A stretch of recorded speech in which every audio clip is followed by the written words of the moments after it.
Saya mulai saudara jamaah yang namanya alam kubur. Alam kubur ini kalau menurut Utsman radhiyallahu an, dibuka di Kitabul Ahkam, karena Utsman radhiyallahu an idza waqafa ala qabrin baka hatta yabulla lihyatah faqilalah tudhkarul jannatu wan nar fala tabki wa tabki min hadha qala sami'tu khalili sallallahu alaihi wasallam innal qabru awwalu manzilin min manazilil akhirah faman najaa minhu fama ba'dahu aisar wa man lam yanju fama ba'dahu ashad. Halo, salam memperhatikan semua nggih. Utsman bin Affan saudara jamaah kalau lewat kubur berhenti di kuburan itu Utsman tuh menangis sampai jenggotnya ini basah. Mau sendiri jenggotnya orang Arab tuh saudara jamaah itu sampai kalau diperes gini airnya itu keluar mengguguk. Terus para sahabat tuh tanya, Utsman, kamu itu kalau disebut surga neraka nggak nangis, tapi kok ngelihat kuburan kok nangis, kenapa? Dia bilang gini, saya pernah mendengar kekasih saya Nabi Muhammad SAW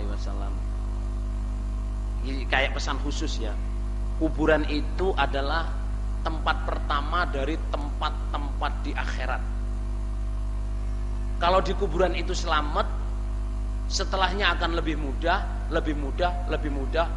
sampai masuk surga. Tapi kalau dikubur itu tidak selamat saudara jamaah, naudzubillah min dzalik. Di berikutnya susah, makin susah, akhirnya masuk neraka. Jadi kuburan itu saudara jamaah ya, kalau zaman masih hidup begini bayanginya susah. Ada jamaah yang pernah di Malaysia, ada ya? Saya punya adik ipar namanya Muhammad Effendi. Muhammad Effendi itu menikah dengan adik saya yang ke-6, maksudnya ke-5 hidup ya, ke-6. Munawwiratul Khair. Itu asalnya dari Terengganu. Waktu di Amerika itu dia cerita ke saya. Di Malaysia itu, ini untuk ngerasain gimana dikubur ya. Di Malaysia itu ada sekolah agama, sekolah ugama dia bilang, sekolah ugama. Kayak madrasah gitu. Itu kalau ada anaknya yang bandel, kalau ada anak murid yang bandel saudara jamaah, itu dihukum ruwat. Dihukum ruwat itu dihukum, dimandiin kayak mayit itu, dimandiin masih hidup padahal, dibungkus kain kafan, ditaruh di keranda, terus ditutupin, dibawa kubur sambil la ilaha illallah, la ilaha illallah. Terus dikubur betul saudara, tapi enggak jadi dimasukin di liang itu, dikasih papan, tapi enggak dikasih tanah. Itu biasanya saudara jamaah 2 jam langsung 2 jam tok itu saudara jamaah. Keluar langsung waras ya, ibadah tertib. Soalnya dia ngerasa bahwa waktu saman bayangin kalau sekarang coba ditusi Pak Fitri apa Pak misalnya Rasulullah ditusi dibungkus wah sana kan kita bayangin lah kalau saya sendiri sekarang nih ya saya ini sudah hampir 50 saudara jamaah kesini hampir 17 saudara. Terus saya itu yang saya takutin itu bukan takut ya sebenarnya ya, saya ini wah wis nyedeki kubur rek masyaallah. Kalau jatahnya Nabi kan 60 saudara, bilangnya Nabi kan 60 sampai 70. Seandainya saya ini 60 saudara jamaah, tinggal mungkin 12-13 hari raya saudara. Mek karek 13 riyoyo Rasulullah. 13 riyoyo iku dewiluk Rasulullah. Lah nek wis 55 kira-kira karek 5 riyoyo Rasulullah. Lah nek wis widak wis karek ngenteni riyoyo kapan iki Rasulullah menangi moga. Nah ini saudara kalau nasihat ini saja jamaah ya. Terus orang yang sudah mati, anak tadi yang dihukum ruwat itu ya, cuman 2 jam aja dia langsung bisa sadar. Sekarang teman-teman kita muhajir, teman-teman kita ansor, jamaah-jamaah kita yang sudah dikubur, Katakan 20 tahun yang lalu, 30 tahun yang lalu, tahun 60 sekarang sudah 50 tahun. Saumpama dikubur tahun 62 sekarang sudah 50 tahun. Di kuburan. Mohon maaf saudara jamaah ya, kalau kita dikubur selamat. Nabi bilang 6 solikan kan na'matil arush. Tapi kalau nggak selamat, na'udzubillah min dzalik saudara jamaah, kalau ada punya masalah, misalnya nggak menjaga najis, misalnya suka adu domba, buminya menghimpit, dikasih hawa dari neraka, dikasih alas dari neraka, nggak usah nunggu 50 tahun saudara jamaah. Mungkin pagi dikeluarin, sore sudah kapok encit saudara. Sekarang sampean semua ya, alam kubur itu ada dan sudah ada siksanya. Ini penting ya. Sebab banyak orang tanya, kok dikubur itu disiksa, kan belum dihisab. Ngerti nggak maksud saya aja jamaah? Dikubur kok disiksa, kan belum dihisab. Apa ada? Ya ada, Nabi karena bilang ta'awadhu min adzabil qabr. Mintalah kamu perlindungan dari siksa kubur. Nabi sendiri berdoa, Allahumma inni a'udzubika min adzabi jahannam wa adzabil qabr wa a'udzubika min fitnatil masiihid dajjal wa a'udzubika min fitnatil Muhammad. Allahumma inna na'udzubika minal ma'tsami wal mahram, dan lain-lain hadisnya. Ini maksud saya saudara jamaah, kita semua akan datang di kubur.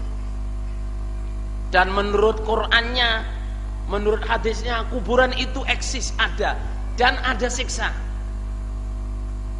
Di hadisnya itu ratusan hadis menerangkan tentang siksa kubur dan selamat di kubur. Ratusan yang saya tahu ya, bukan mungkin ribuan hadis tapi saya belum tahu, tapi yang jelas ratusan hadis tentang siksa kubur. Nah, apa yang perlu kita sikapi saudara jamaah? Apa yang perlu kita sikapi? Jauhilah hal-hal yang menyebabkan siksa kubur. Pertama apa? Jagalah najis. Menjaga najis ya. Jangan sembarangan dengan najis. Yang kedua apa? Jangan ngadu domba. Apa sih ngadu domba itu? Tumbak cucuan.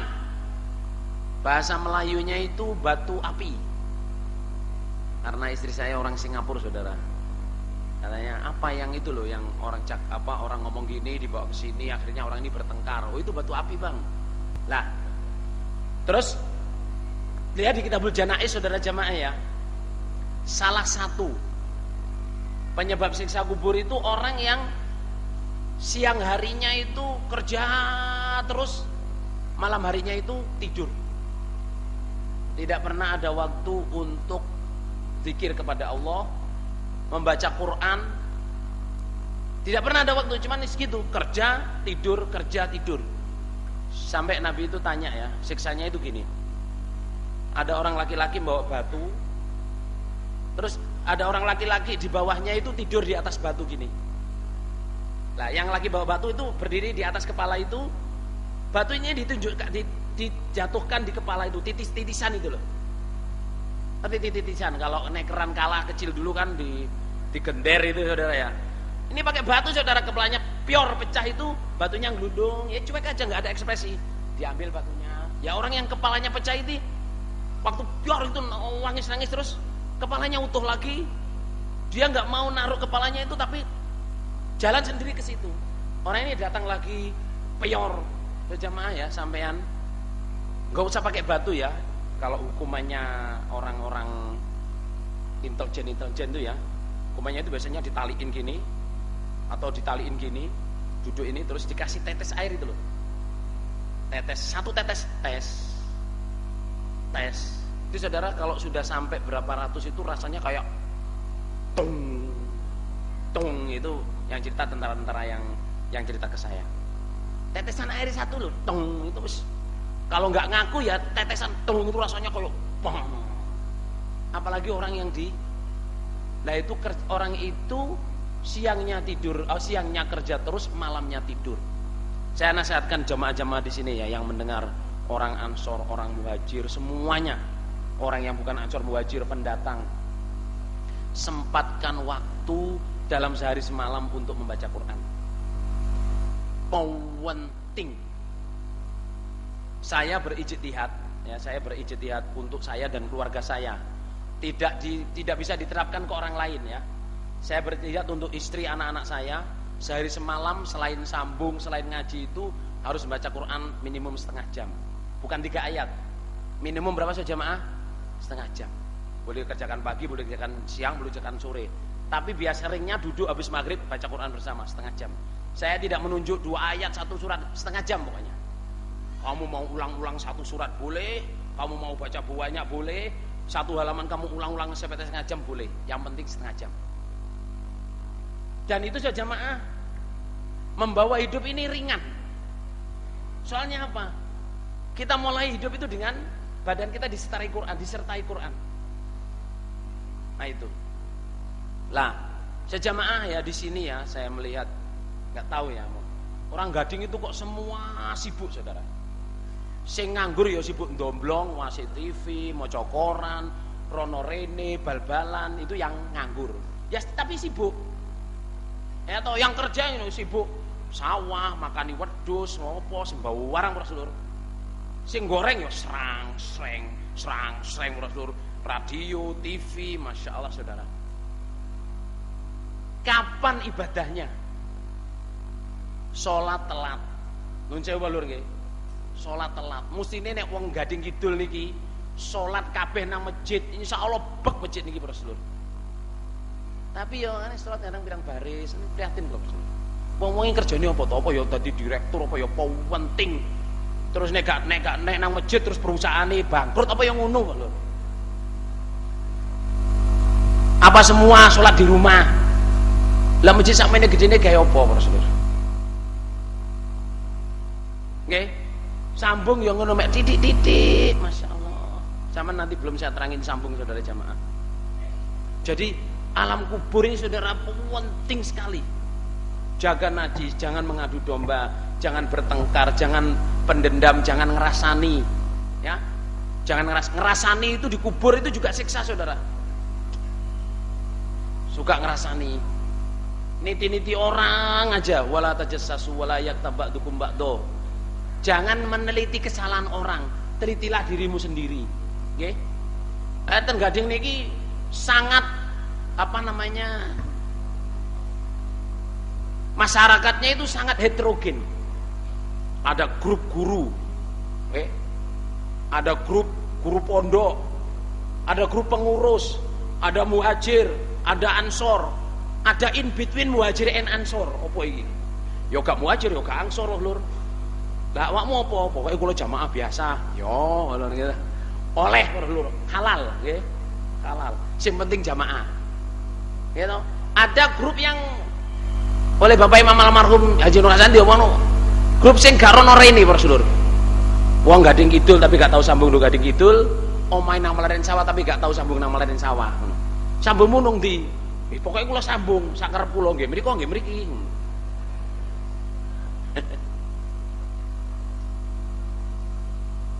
Jamaah, alam kubur adalah alam yang pasti akan kita lalui. Kalau mohon maaf ini ya, orang-orang yang hidup zaman Nabi yang enggak jamaah atau jamaah tapi yang melanggaran sudah dikubur 14 abad.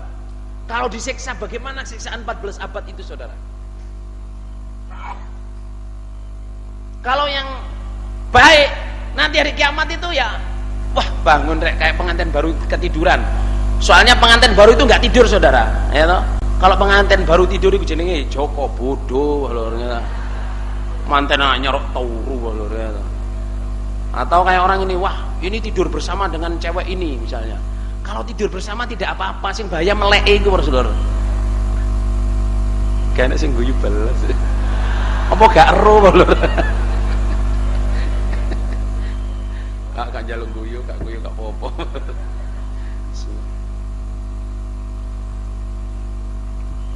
Tapi kalau yang nggak selamat saudara jamaah, ada hadis itu menerangkan orang yang dikubur yang nggak selamat itu alasnya dari api neraka. Alasnya itu diambilkan dari api neraka. Hawanya disambungkan dengan hawa neraka.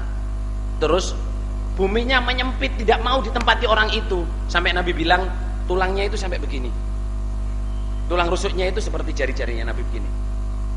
Kalau begitu bagaimana? Nggak usah tahun-tahun saudara, sehari aja orang itu udah kapok, ini bertahun-tahun.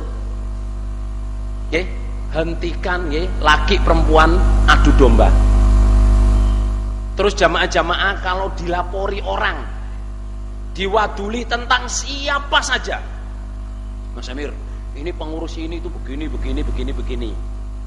Oh, Pak Fulan, pengurus ini begini, begini, Pak Guru itu begini, begini, orang Ansor itu begini, orang Muhajir begini. Saudara jamaah, kalau ada begitu, pasang itu, apa namanya, earplug, apa earplug itu, tutup telinga, diplug wis. Ya nduk kuno tapi gak ngrungokno, Rasulullah. Soalnya apa? Allah berfirman, ya ayyuhalladzina amanu in ja'akum fasiqun binaba'in fatabayyanu an tusibu qauman bijahalatin fatusbihu ala ma fa'altum nadimi. Orang iman, kalau datang ke kamu orang yang membawa kabar buruk, fasikun binaba'in, orang tak tahu cerita, Mas Amir, Pak Jakfar itu gini misalnya. Saya jamaah, kalau orang itu mungkin lihat saya ya dengerin gini, tapi saya nggak denger sama sekali. Saumpama itu penting, saya anggap penting, ya saya datang ke Pak Jakfar. Tapi kalau saya anggap cuman alah omongane wong idune muru, yang ngomong kayak idune muru lho ternyata. Yes, kata rungokno. Oh ini kudu ngeten Mas dinapaken. Ya, dongane muga-muga paring barokah. Lho sampeyan ngono kok didongakno barokah. Lah piye dongakno apa? Lah utama saudara jamaah, kalau saya dengan Pak Jakfar ini bukan family saudara, dulur jamaah tapi bukan family. Kalau saya diceritain tentang adik saya, Mas Amir adik sampean tuh gini, nggak usah dengar saudara. Nanti ya kalau saudara dengan saudara karena orang lain bertengkar, itu jatuh dan hina. Saumpama betul ngomong begitu, kita harus husnudon, niatnya tidak begitu. Soalnya orang itu ya, non jauh ya, bersuami istri, suaminya makan di warung pecel, dilala sing dodol rodo ayu rondo pisan Rasulullah. Eko pasar misalnya, ini nasihat dari Mbak Juri ini ya, landepe wong adu-adu. Perempuan lihat orang laki-laki ini pulang ke rumahnya yang laki ini, Mbak, Masya Allah Mbak, saya lihat suami sampean itu mangan warung pecel jigrang guyang guyu ambek rondo sing bakul iku rondo Mbak ngono. Nek aku panas Mbak, tapi sampean kok sabar ya. Itu saudara yang asalnya umpama perempuan istri ini melihat suaminya begitu itu gak akan marah, biasa orang dia beli baru sikapnya apanya, tapi karena bumbunya ini loh. Akhirnya suaminya pulang itu kau cemberut peletan berapa gak kono mangan warung ae sampe rondo misalnya. Dari bojo ki kena setan opo iku lho. Ya yang begitu itu sudah jamaah. Kalau saya pribadi ya, kalau ada orang membawa kabar apa saja ke saya tentang imam saya, tentang kawan saya, apalagi tentang adik-adik saya, saudara-saudara saya, paman-paman saya, enggak saya dengar. Dan saya punya filter untuk memilah. Penting, setengah penting, gak penting, sampah.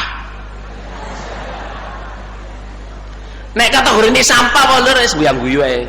Semua jawabnya saya, sungkem kalau paling barokah. Ya sepuron. Ojo mangkelan, ngono mangkel. Aku gak mangkel kok. Samane yo nopo sih kok ngene-ngene. Ngredok lho jawab saya itu doain barokah. Sepuron. Insyaallah gak ngono. Ngredok lho. Tapi kalau kita kemakan saudara jamaah wis gak sing rukun. Guru sampai pengurus gak rukun, pengurus sampai pengurus gak rukun, imam sampai pengurus gak rukun, generus sampai pengurusnya gak rukun, muhajir sampai ansor gak rukun, ansor sampai ansor tukaran, muhajir sampai muhajir tukaran. Nah wis ngono ati lah terus piye bros dulu jamaah iki? Kalau sudah begitu gimana? Apa kita main masuk surga? Halo? Iso apa ora wong mlebu surga nek gak rukun? Betul saged. Lah rukun itu ya penting ini ya rukun. Rukun itu tidak harus seragam. Halo?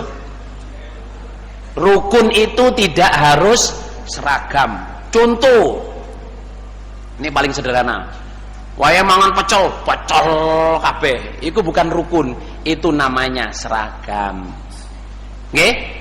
Gawe kupluk putih kabeh. Itu bukan rukun, itu namanya seragam.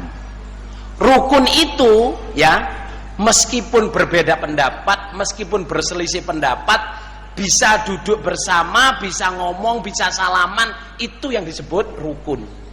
Tadi masih mriki lho sampean pengurusnya gak seneng iki, gak seneng iki. Tapi iso lungguh, iso ngomong-ngomongan, iso enak, iso musyawarah. Iku jenenge rukun. Meskipun beda pendapat, zaman sahabat juga beda pendapat, Saudara. Nggih napa nggih, Pak Saudara? Lah, kita berbeda pendapat itu jangan diarahkan untuk tidak rukun. Beda pendapat boleh, tapi jangan tidak rukun. Artinya beda pendapat jangan membuat kita tidak omong-omong.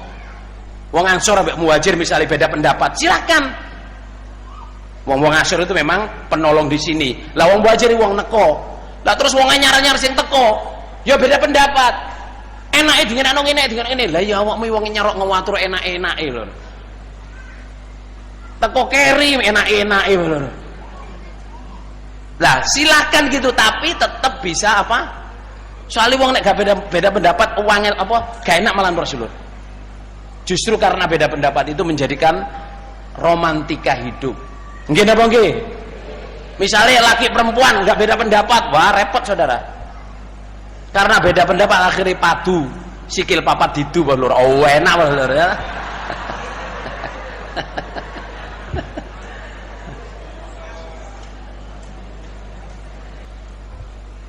Jamaah saya teruskan ya, itu kuburan.